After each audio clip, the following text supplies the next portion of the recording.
Steve Jobs simplified Apple brilliantly, revitalizing its focus, leading to groundbreaking success. Back to Apple in 1997, the company was basically on life support. It was just drowning in a sea of its own products. Printers, scanners, countless different computer models. And all of them were mediocre. Apple was the perfect example of a company that was incredibly busy, but completely ineffective. So what was Jobs' first move? It was surgical and it was brutal. He took a giant axe to 70% of Apple's entire product line. Just think about that.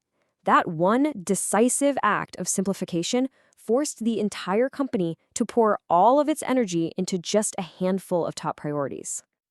And just look at the results of that focus. Apple went from this confusing mess of products to just 4 core offerings. This let them put all their talent into making those products absolutely exceptional.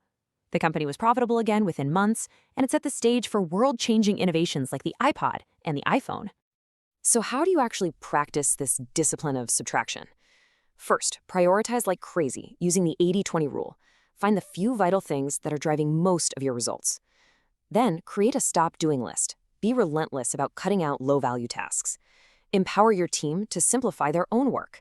And finally, protect your most valuable asset, that unscheduled white space on your calendar for deep, strategic thinking. All right, let's pull this all together and recap this powerful leadership toolkit. Just remember these 3 principles. You build real ownership by changing with people, not to them. You build resilience and creativity by choosing learning over fear.